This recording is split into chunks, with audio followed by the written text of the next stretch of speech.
You go, hey, hello, welcome, Jeff Brown. Welcome to Truth Jihad Radio. How you doing? I'm doing great. I'm ready to get started. Okay, let's get moving. We are, let's see, where are we here exactly? Okay, we're a minute into the show, and we have a really interesting kind of thematic journey tonight. I've got you in the first hour, and then we're going to bring up Paul Holman in the second hour from the Philippines. So, wow. So both you guys are coming in Asia. All right. Yeah, two expats in Asia, and talking about things that are illegal to talk about, basically in the West: false flags, breakaway civilizations, the murder of CIA Director William Colby to prevent him from bringing immense human and capital resources to bear on the ET disclosure project, and all kinds of fun stuff. So can't wait to hear Paul's interview. Yeah, he's got this great series of short articles that I think kind of does a really good does justice to this amazing series of red pill topics that we've all kind of run into these things since we fell down the rabbit hole through, in my case, 9/11 and Paul's too, I guess. How about you? What led you to start questioning things such as the bombing in Oklahoma City? Well, to be honest with you, I'm red-faced. I felt really bad. I feel really bad about the fact that I did not catch on until Oklahoma City until about 2 weeks ago. I mean, I was sitting there and I was going, oh yeah, it's the anniversary of the Oklahoma City bombing. And as you know, in my book China Rising, I devote about the first fifth of the book to show how evil and depraved the Western governance is. I talk about and analyze and offer all kinds of evidence and hyperlinks about 9/11 and then the Boston bombing and then Charlie Hebdo and I thought, oh yeah, Oklahoma City 22nd anniversary, and I remember I called my mom and it just, and then I just Googled, I just kind of like Googled to see what was going on, and I found this amazing documentary that came out I think in 2011. So it came out quite late, and it just reminded me how easily we all are to just being completely manipulated by the deep state, and so I wrote this article and I put it on my column, and you liked it and called me. And what was so amazing about the Oklahoma City bombing is I just learned, and so I do apologize to everybody out there who has read my stuff that I did not put the Oklahoma City bombing in China Rising. I obviously should have, because I am from Oklahoma. And but the essence of it is that it was a false flag that went wrong. They wanted to level that building, and only half of it went down.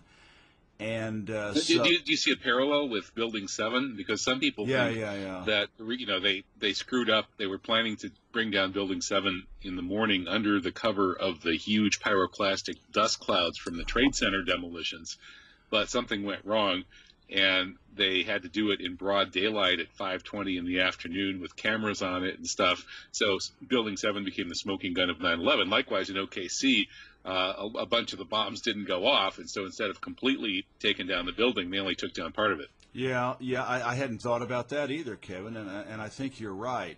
But what is so,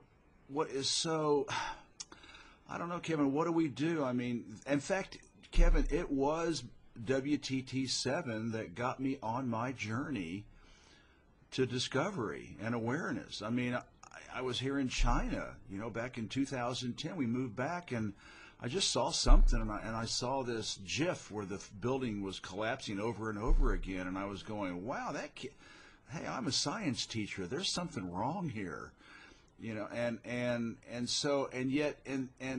I showed the photo of the federal building in Oklahoma City in my article, and millions of people have looked at that photo millions of times, and no one has ever, asked the question, well, if a fertilizer truck blew up in the front of that building. Why did it only blow up towards 10 o'clock and not, equally in every direction?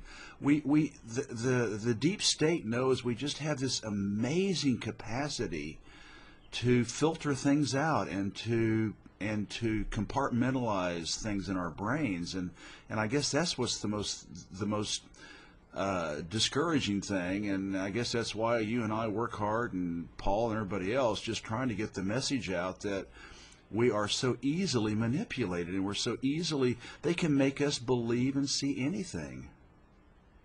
Yeah, and it seems almost like they get some kind of perverse enjoyment out of it, because it would have been pretty easy, for example, to kill JFK with poisoned toothpaste like they did with Hoover, and nobody would have been the wiser. But instead, they executed him in broad daylight, and then they had Jack Rubinstein, the mob hitman, close right-hand man of Mickey Cohen, the top mobster in Hollywood, just go in there and blow away his alleged lone assassin, Lee Harvey Oswald, in the Dallas Police Department in the middle of a sea of police officers on live television. This is not very subtle. And likewise with 9/11, having Building 7 come down like that and never give any real explanation for it because they don't have to. And with OKC, it's almost that bad. You cited a couple of documentaries. I think I saw one of them. You cited the Oklahoma City bombing, the cover-up, and Oklahoma City bombing forerunner to 9/11. Yeah. False flag inside job conspiracy. And then the third one that you didn't, I don't think you cited this, but this is the one that brought me into it, is A Noble Lie. Oklahoma City. Yeah. I saw that one, but I didn't. But I didn't download it. I just watched the other two. So I'm sure the content is very really similar. Good one. Okay, well, I'll watch that one.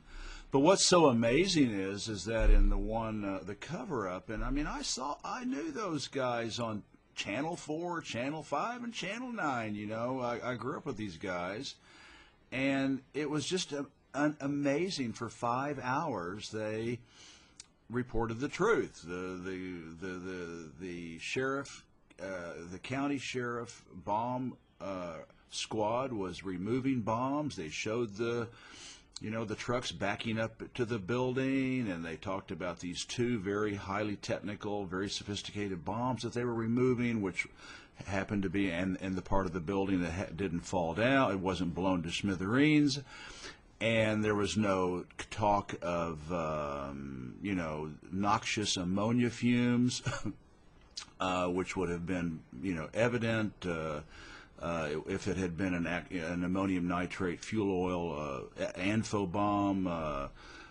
and then it was like they went to the bathroom and there was an ad, and they came back on, and it was an ANFO bomb parked out front, and we all it's just so frustrating. We all just go, oh, and the whole conversation before that for 5 hours just gets literally just flushed down the rabbit, Alice in Wonderland's rabbit hole, or George Orwell's memory hole, and it's just gone. Why does that happen, Kevin? What's going on with our brains? Well, I wonder how the newscasters deal with that. I guess they just get information coming in and they repeat what they see coming in. Yeah, they so when Jane Stanley stands in front of Building 7, and it says, "We've just gotten word that the Solomon Brothers building, which is Building 7, has collapsed," and it hasn't collapsed. Well, she's gotten word from somewhere. And she doesn't know where she's gotten word from, and probably some of the other BBC folks don't either. But somebody must have known. And so that's why we need some subpoenas. This kind of stuff would be pretty easy to bust up if you had any kind of competent, independent law enforcement apparatus that was able to sweep people up and to offer them leniency for true testimony. But the problem is our law enforcement systems and our military systems are corrupt. And they've, they're part of the problem. Apparently, yeah. I don't think everybody that works for these agencies is corrupt, but it seems that there's some kind of infiltration. Webster Tarpley, in his book 9/11 Synthetic Terror, talked about moles who worm their way into these various agencies, and they've got some kind of other agenda.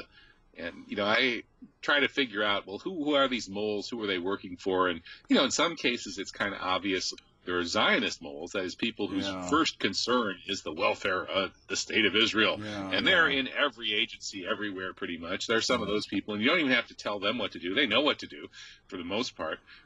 But then there are other people, they're Freemason, Freemasonic outfits that infiltrate. They've been infiltrating since they infiltrated the church centuries ago. They're, very much into infiltration and helping their brethren into high positions. And so that's another mode of moles infiltrating.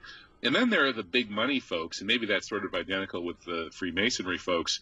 That is, people who are working for the folks who have more money than they know what to do with, like the folks who print all the money.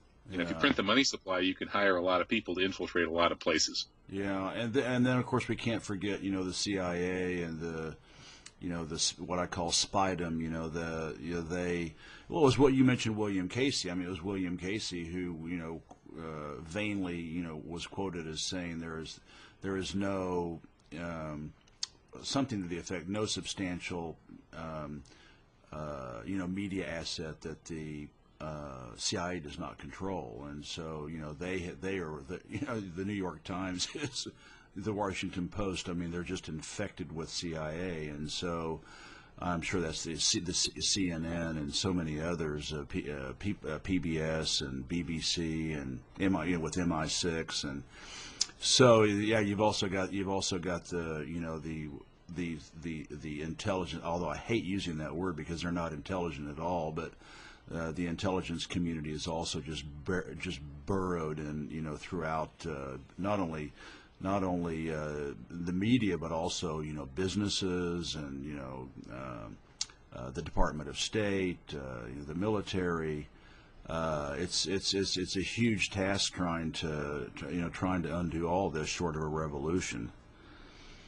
And how do you compare that situation to the situation in China, where there's also a very strong state apparatus? There's the Communist Party, which is kind of a center of power that largely, kind of dominates the state apparatus. But all of this, it seems to be actually working better than what we have here in capitalist USA in certain respects, because this kind of, to the extent there is this kind of centralization, it puts a brake on the extreme egotistical greed of various individual actors, and it kind of channels things a little bit towards the public interest, at least a little bit more than we see happening here in the U.S. At least that's my impression. You recently wrote a piece about China, about the so-called communist China or something. So how would you make that comparison? Well, let's go. This is really I think really worth talking about and fleshing out. And in fact, I just wrote it just got published. China is Communist, damn it! Dawn of the Red Dynasty, where I really explain why and how China works so well. But I think, did you ever read the book by Robert A. Williams Jr.? He's an Indian, a Native American in Arizona, and he's a professor, I think, at University of Arizona, and he wrote a wonderful book called Savage Anxieties: the origins of so-called Western civilization. Have you ever read that? No, I haven't. Oh, it's really good, man. I mean, just get it and read it. And we in our brains we kind of put things together. And I always said, that the West's first greatest foray into international diplomacy was Alexander the Great, who practiced slash and burn, genocidal destruction from Egypt all the way to almost the borders of China into Afghanistan. And the other day I was interviewing Godfrey Roberts about the Belt and Road Forum that just concluded here, and he made the comment that American empire is simply the baton being handed from the British Empire, but it really goes all the way back to the Roman Empire, which this whole idea of just Western Empire. With the Roman Empire was very thuggish and violent and expansionist and greedy and genocidal, etc. But really, it goes back to the Greeks. I mean, Robert Williams points out in his book Savage Anxieties, it really started with the Greeks, and this expansionist, genocidal DNA that we have, that we Westerners, unfortunately, our ancestors have in our blood, or as Dr. Richard Dawkins, talked about, memes, where we repeat these memes in our behavior generation after generation. Here's the deal, Kevin. I don't see that. You do not see that expansionist, genocidal, greedy meme in Chinese culture, and it's just not there. And that's the difference. And yes, they expanded their boundaries out to their natural boundaries within their area. They went past the Amur River up into Russia, but I mean, they didn't go to Europe, and they did go to Europe. They did go to North America. They did go to South America. They did go to Africa. They went all over the world, but they didn't massacre people. They didn't steal resources. They went there to do business and to trade.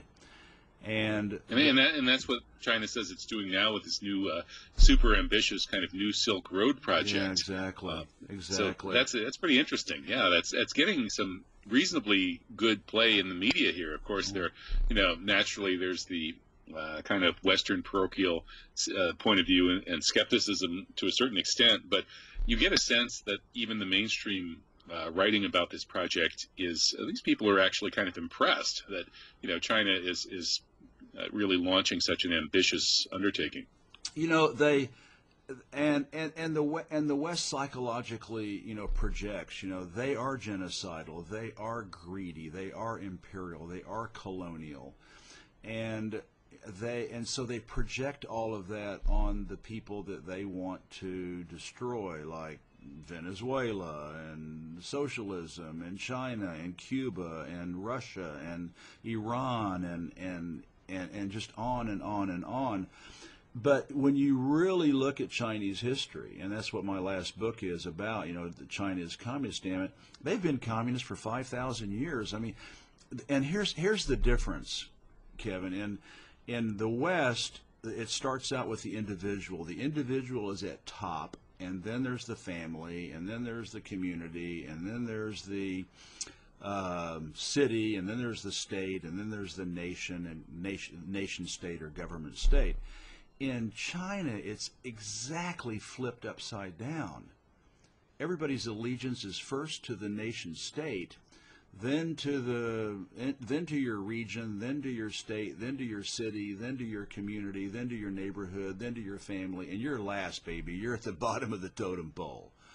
And that's the difference. And so there's this real sense of that's why the Chinese are so obsessed with stability and harmony, and that's why I don't think the Chinese do false flags. I mean, they may have, but nothing to the extent that the and I don't think the communists have. Although I found out there was actually a fertilizer bomb guy in 1981. I need to find out more about that. Who supposedly killed a bunch of people because he was of a love triangle, and 108 people got killed. And I don't think anybody believes the official story, but the Chinese just don't have this in their DNA. I mean, they sailed all over the world. They were centuries ahead in technology. Their ships were like the Titanic.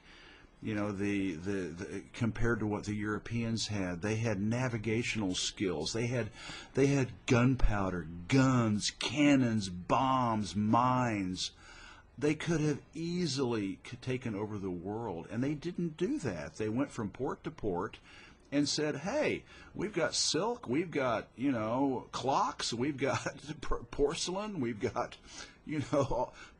embroidery and things like that. What have you got? Let's cut a deal. Come back and visit us. And many emissaries did go back to to China and visit. So that's the difference. The Chinese had that opportunity, but they didn't do it because it's just not a part of their cultural and social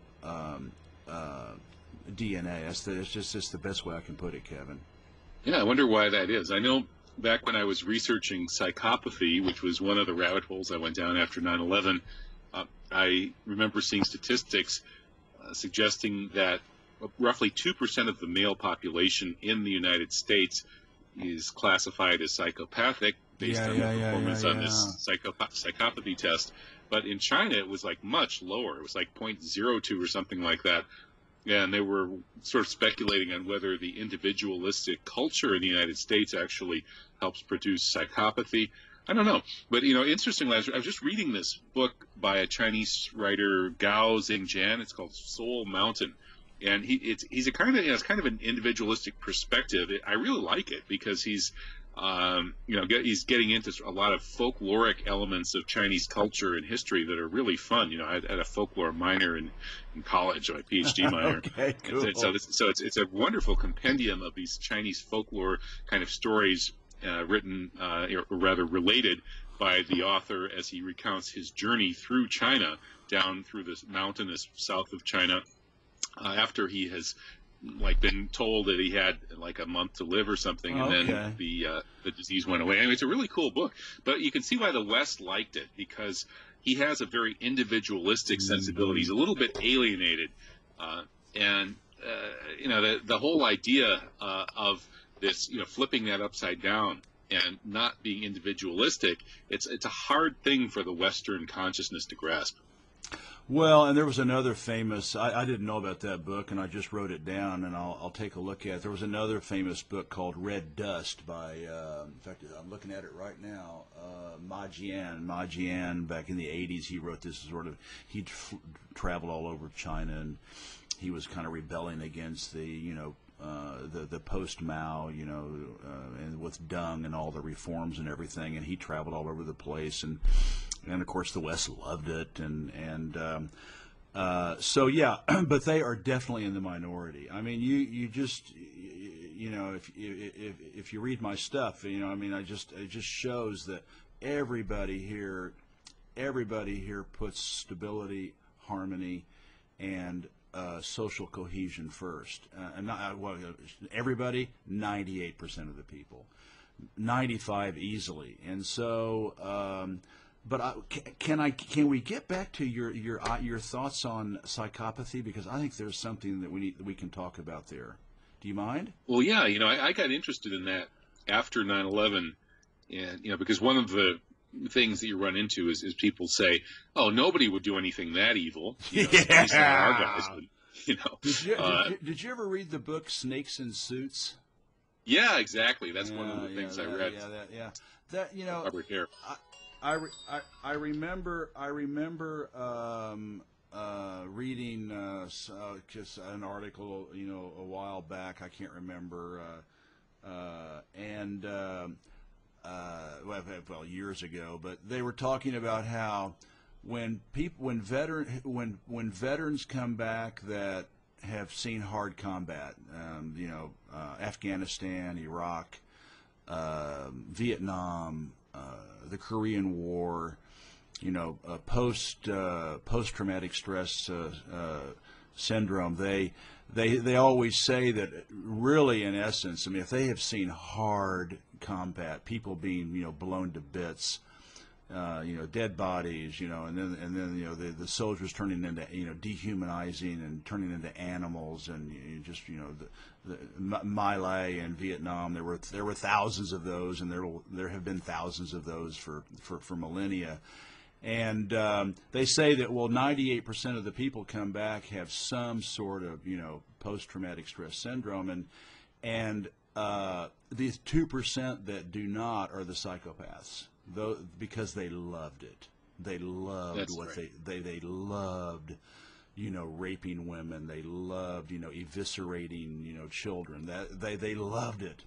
And there's another interesting story about Jared Diamond wrote Collapse. I don't know if you've read that, but Yes, I have. Yeah, if you recall, when he was in Papua New Guinea doing research, he showed that up to a maximum, usually 100 to 200 people in a tribe, they self-governed. They would nominate somebody to be the spokesperson of the group, but not the paramount leader. They called him the big man. And every time in a small group like that, the 100 to 200 people in the tribal group, every time a psychopath would pop up, they were able to control that person, discipline them, keep their tendencies suppressed, and if they kept it up, they would either banish them or kill them. But once, yeah, I've heard that about other cultures too, that they're traditional cultures, especially kind of hunter-gatherer cultures of these smaller groups of 100 or 200 people, like you say, have a lot of ways to sort of keep the hyper-individualistic urge in check. Well, the psychopath, the big man, the guy who wants to control the whole enchilada, and manipulate people. But once you get into sedentary civilization and start having specialization and hierarchy, it is impossible for the nice guy's not going to float to the top. It's the psychopaths who tend to rise to positions of power. And I've lately said, starting a couple of years, you cannot be the president of a major of a big country, at least in the West, and not be a psychopath. I mean, Obama, you have to be a psychopath. Bush, Bill Clinton, you have to be, because of what you have to do to stay in power. And so I really think this is I think we are being led by psychopaths. I mean, you blow up buildings and kill people and massacre people, and the genocide. I mean, remember the Northwoods document that was released. The military wanted to blow up buildings and shoot planes out of the sky, to demonize. Well, actually, that was going to be a fake plane shoot down. That was a kinder, gentler way of staging a fake of a plane shoot down. You don't really kill any passengers; you just pretend to. And some people would say they're still doing that. There are a lot of folks out there who think that some of these false flag massacres actually involve crisis actors and fake blood, and I think fewer people are being killed than actually meets the eye. I think so, absolutely. But the fact that they would do, I mean, you have to be in street language, you have to be a sick mofo, to get pleasure out of doing things like this. That's right. Or like Screaming Jay Hawkins puts it, there's something wrong with you. Yeah. And so I think the psychopathy thing is under discussed, and I think I think this goes way back. I mean, this goes back to the dawn of sedentary civilization, and it's not going to be Mahatma Gandhi who or Jesus Christ who or Muhammad who becomes the great leader, the great leader of a huge civilization, because they're not evil enough and psychopathic enough to stay there. And well, it's interesting you bring up that kind of example of the spiritual leader as opposed to the political leader. The spiritual leaders have had tremendous influence on people, but in Islam, which is the most recent of the modern or of the Abrahamic monotheistic traditions, the Prophet Muhammad, peace upon him, was the spiritual leader and also the statesman who led the community. Yeah. But then after his death, the political system kind of lost that quality of being led by the spiritual leader. And the Shia have a whole narrative about how this happened. Yeah. One thing you can give the Shia Muslims credit for is that they noticed this. They noticed that the era of pristine leadership under Prophet Muhammad had changed as the four so-called rightly guided caliphs kind of came and went, and 3 of them were murdered, and then this really pretty nasty dynasty run by pretty much the same kind of people who'd been the enemies of the Prophet before took over, the Umayyads. And the early day Rothschilds. There was a problem. The early day Rothschilds. Yeah. But I think that the spiritual leaders are, in a way, the political leaders that we should have but don't. And so there is, again, another thing the Shia get right is that when there's somebody of any kind of moral, ethical, and spiritual quality, there's a tendency for them to get martyred.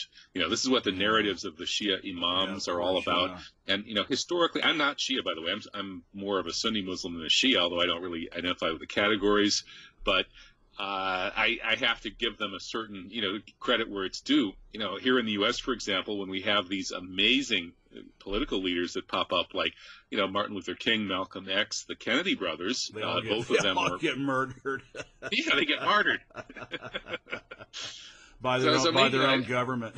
Right. So I think even though the Shia may, I don't buy their whole, mythos. I don't think they have all the details right, but man, they're onto something, because it's true that there's a problem with political power, and the coming of the last prophet didn't completely solve the problem once and for all. Just look around you. Well, let me ask you this then. Then what about Iran, with the Ayatollah, the supreme leader, who is not only a spiritual leader but the titular head of the government? Do you think that Iran's got it right?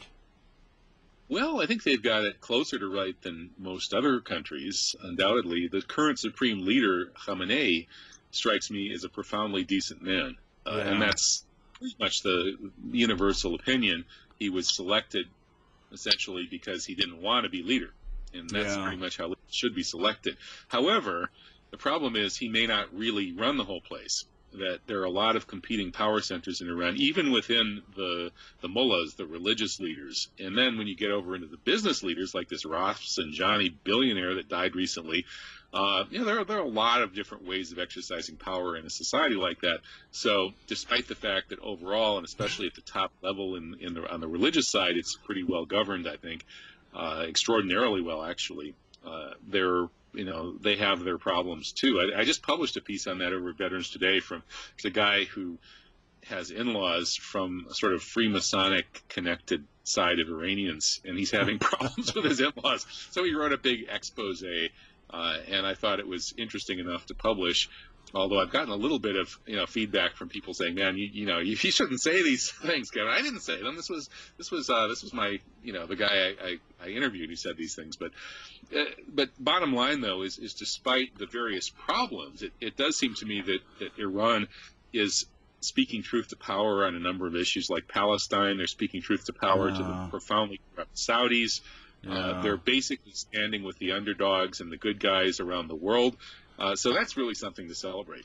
And they're just conducting their presidential elections that look to be a lot less manipulated and rigged than the ones in the United States. That's for sure. Well, they have hand-counted paper ballots. Yeah, just like in France. Yeah. My wife and I voted in both the primary and secondary for the French election. And oh, really? Yeah. I have a French passport and an American passport, and we, in fact, in China Rising, there was a chapter on comparing the American and French voting systems, and just to show, how you can't rig the French election. I mean, now the money can, because they're always trying to find, because there are limitations, legal limitations to how much money you can spend. Like Sarkozy took 5 million euros from supposedly from Muammar Gaddafi. Jacques Chirac was convicted for taking illegal campaign contributions from a rich family in France. But the actual voting system is bulletproof. I mean, we put our ballots in a plexiglass urn. I mean, and then every party has has the opportunity. The 11 parties that were running there, they have the legal right to sit there while the votes are counted and monitor the voting. And when they went through the final with Le Pen and with Macron, or as the French the French like to call him, Macron, then both the National Front and his group can legally and do send representatives to watch the vote counting, so that there's no chance of hard drives disappearing into the night in Ohio but wait a minute, didn't Marine Le Pen actually question the results? I don't think so. I didn't hear that, Kevin. We just reported that on False Flag Weekly News. Okay, so well, it was written up and published. Okay, I was actually not so sure about. We had 3 stories about possible election discrepancies in the French vote, but frankly, I didn't find them all that convincing. Yeah. The argument was that in this round of elections, the extremely shockingly high levels of non-voting by various means, including the ballot, the blanc, whatever. You can just deface it or put it or just put the envelope in blank or deface or tear it or whatever, and that null. 12% was a record. And, so a lot, but I can see why people would do that given this set of choices. Yeah. And then I think Le Pen also pointed to the fact that there were a lot of spoiled Le Pen, like absentee ballots or something like that. Yeah, so it's possible. I don't think they could have really swung the election, though. Yeah, I don't either. I did an interview, Ramin Mahazari, great guy, and then Diana Johnstone. I did interviews with them about the French election, and she was not going to win, and so in fact I was surprised that it was 63, whatever it was, 63-47 or whatever, and maybe nothing surprises me, Kevin. Everything's possible in the West. It's there's so much smoke and mirrors and so much corruption. I personally think it would be very, very difficult to rig the French elections enough to swing an election. I mean, maybe in some local place, in some village, where the Le Pen voter, the Le Pen person wasn't there to watch them counting the votes. Maybe that happens, but the system is designed that people can get in there and observe, and I guess they can be bribed. I mean, this can go on and on and on, but nationally, but if it's hand-counted paper ballots, it's hard to do wholesale. It's hand-counted paper ballots, and it's a plastic urn, plexiglass. I mean, you can see the votes going in. It has a counter. When the consul, sat there, he flipped the little chute open. There's a little, turnstile counter that counts the number of votes going in. My ID was checked twice. By 3 different people. I mean, maybe, but it's as if they really care about counting their votes. Yeah. Unlike certain countries. Yeah, like America. But I don't know. We just keep fighting, and I'm surprised you have. I keep reading your stuff and seeing your stuff, and I'm going. I can't believe they haven't killed this guy. I mean. That's quite a compliment. Can I put that on my book cover as a blurb? I'm just going. It's actually a pretty good blurb. I mean, he's all over. He's in Paris. He's in California. He's on the East Coast. I mean, God love him. I hope I hope nothing happens to him, because he is really. I rely on Allah. He is so here's where I think they stole the French election, though. I don't think they stole the vote from Le Pen. I agree with you there. But I think they stole the preliminary round from Mélenchon, partly by staging a false flag to basically knock the wind out of his sails, because he was the one guy who wasn't going to be helped by a false flag, right? He's not a candidate of fear, and he's got a lot of Arabs and Muslims behind him, and so he's the kind of insurgent candidate. He's the French Bernie Sanders, and guys like that, they're not ready for that yet. The billionaires are not ready to share their loot, so they staged the false flag, and who knows what else they did. I think they wanted to make sure that Mélenchon didn't reach the final round, because if he had, he would have won. Absolutely. Well, it wasn't just one, it was three, but just within the last 7 days before the preliminaries. And then Raman Mahazari from Press TV, he came out and he actually went back and did more research. And he lists like 8 or 10 within the month before the preliminaries, because Mélenchon, who was a real fire breathing populist who was supported by the communists and the left, he was surging in the polls, and you're exactly right, and I think Raman would agree with us that those false flags. I mean, some of it was just like you didn't even know that. Oh, we busted up a plot. 3 people were going to blow up. This and that. I mean, you don't even know what's going. They don't even identify the names. They just flash this into the 24-hour news cycle like a pesticide, and the only people that could have benefited from that were Macron and Fillon and Le Pen, the 3 people on the right, and the only serious candidate that it really hurt, all these these many false flags. Supposedly a policeman was shot. No, there's like no evidence at all. It's like that guy. What was it, about 3 weeks ago? Who sent out a WeChat or something and said, I've killed 12 people, and they supposedly shot him. We don't even know if the guy even exists. I mean, this is like George Orwell's 1984.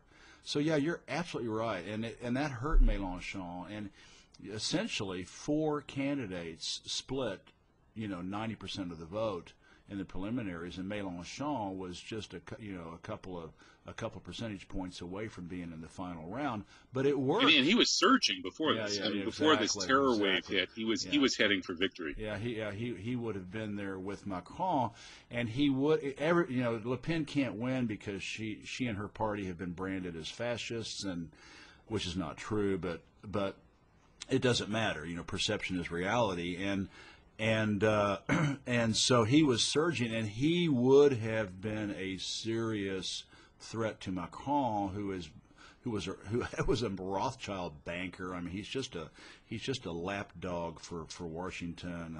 He's a boring cipher, he never, against Mélenchon, he would have looked really bad. Yeah. It's a little bit like the U.S. election where Bernie Sanders would have beat Trump. Any Democrat except for Hillary would have beat Trump. Yeah. So and if the left is really, dropping the ball. They're being handed these golden opportunities, and instead of sort of uniting and being really strong, and like when Sanders gets votes stolen from him, and Hillary steals the nomination, if the American left or the Sanders supporters had been tough enough and willing to go down the rabbit hole and admit that it was obviously election fraud, then they might have been able to win, maybe even in a kind of revolutionary way that would have allowed them to get what they wanted. Yeah. And likewise, if the French would wake up to these false flags, if they could have blown this wide open, they could have had Mélenchon ride into power on the wave of exposing false flags, hopefully going back to Charlie Hebdo and the November 2015 attacks, which I analyzed in 2 edited books. Yeah. You sent me one. I got a copy of it. Yeah. The problem is when I interviewed Diana Johnstone, and both Raman Mahazari's interview and Diana Johnstone's are on my website. If you can post my website on this article that you put on Truth Jihad, she said the problem is that I asked her that. I said, why doesn't Le Pen come out and say, we need to stand up to America. We need to stand up to, we don't have our own independent foreign policy, which is true. We don't have our own independent economic policy, which is true. We are being manipulated by the United States, which is true. I said, that would definitely be a vote getter, because that would really resonate with the independent-minded French, who like to think of themselves as being independent and free from outside interference. And she said every time a politician does that, the mainstream media and the deep state just jump on it and talk about a conspiracy theory, and they drag up the old conspiracy theory, and they destroy that person by insinuating that they are, wearing a tinfoil hat, and it's all just a bunch of, blah blah blah blah blah blah blah, and that they're lunatics. So no one can actually, and you can see Le Pen, kind of like, sort of talking about it, but she wouldn't come out and state the obvious. And obviously the obvious is that it's just like, well, you and I talked about it in our last interview when Marine Le Pen's father came out and said that Charlie Hebdo looked like a false flag to him. Yeah, he said it was done. It was done by the Secret Services. He just like disappeared. And then his house burned down. Then they burned his house down. He showed up in the newspapers with his face covered with bruises, and his house had burned. So you can't, he tried. And they said that he fell trying to get out of his burning house, and that's where the bruises came from. You can't make this stuff up. You can't make it up, and it's just so. Anyway, we've got this just awful American prostitute, in France, and we just can't win. We keep trying to. I just had a great interview with. I was interviewed on the Daily Coin with Rory Hall, and I was, and I got really excited. I'm really excited about the Belt and Road Initiative because it's like something positive. It's something that we can all be positive about. And I made the comment, it's like because of this Belt and Road Initiative that the Chinese are touring, getting people to agree to all over the world.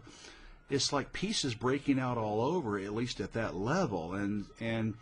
And so I encourage everybody, all your fans out there who are listening to this interview, to go. There's I interviewed Godfrey Roberts about the Belt. Look up my interview. It's just this week with Godfrey Roberts, and it's something really positive that we can all be talking about while we're trying to expose all of the perfidy and diabolical, satanic evil that is being perpetrated by our Western leaders. We here have in China, Xi Jinping and the government of China, who are really trying to cultivate a win-win, non-imperial, non-colonial economic model that the West can benefit from, and the United States. And hats off to Trump, the poor guy. He actually, at the last minute, did send a high-level delegation, not from the Department of State, which is full of, Bushites and Clintonites and Obamaites and other vipers. He actually sent his own personal delegation to the Belt and Road Initiative. That would have never happened under Hillary Clinton. So he's at least trying to reach out. And the next thing is that the United States needs to join the Asia Infrastructure Investment Bank and get involved. And so hopefully we can avoid World War III, at least with China. And crazy times and do you think that the deep state is pushing at Trump to try to get him into war? That's one interpretation of these incredible troubles of Trump that are coming at us every day. There's a new leaked memo. There's a new conflict with the fired FBI director Comey. There's this, there's that, and people are talking about impeachment and how Nixonian Trump is becoming. And I noticed that last time there was this kind of torches and pitchforks movement against Trump in the media. When Trump went and killed a few people by bombing Syria, suddenly they all started cheering for him. Yeah. And it's almost as if what they're trying to do is pressure him into doing something like that. Well, yeah, absolutely. I mean, I think the reason they're doing this is that they can't kill him because he apparently is using his own private security service to either complement or sublimate the Secret Service, which of course was involved with RFK's murder and JFK's murder, and so they can't get to him, they can't kill him, and so I think that they could easily give him a poison, like you said, toothpaste or something, but they can't get to him. And well, maybe they could slip it. They could slip him crazy pills. But the thing is, who would notice?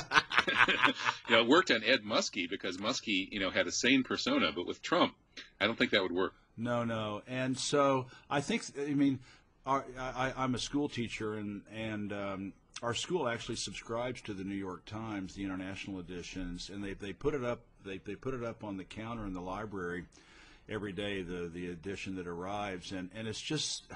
It's hilarious to look at the headlines of the New York Times every day when I walk into the library, because it's they always talk about all the news that's fit to print. Well, all you have to do is look at the headlines and see all the news that the CIA wants you to wants to print, and just like this ridiculous WannaCry thing. It came out, well, it was apparently the NSA goofed up and let the thing fly. And then, lo and behold, 24 hours later, the headline in the New York Times when I walk into the library is, WannaCry or WannaBaby or whatever it was called, virus connected to North Korea. I mean, it's just like, as you said, you can't. Yeah, that's predictable. You can't make this up, but it works, and everybody then goes and sits around the water cooler at work and say, yeah, the North Koreans, let that virus go. It's just we're just not terribly. I think it goes back to our social evolution, group survival. We just, as I said in my article about Oklahoma City, they can make us believe anything and see anything they want us to see. It's really, really demoralizing, but we got to keep fighting, Kevin. Okay, well, we certainly will. And people who are tired of the New York Times should tune into False Flag Weekly News we did the broadcast earlier today, as well as Truth Jihad Radio and China Rising. Jeff Brown, your operation is wonderful. So you're one of the great voices of truth coming out of the other side of the world. Keep up the great work. Thank you very much, Kevin. Looking forward to it, and I will we'll be staying in touch. Okay, sounds good. All the best. Best to you, too. Thanks, Bye-bye. Jeff. Bye. That's Jeff Brown of China Rising. He's linked at the Truth Jihad Radio blog. So we'll be back next hour with an amazing conversation with Paul Holm about all sorts of stuff. Radio. Stay tuned.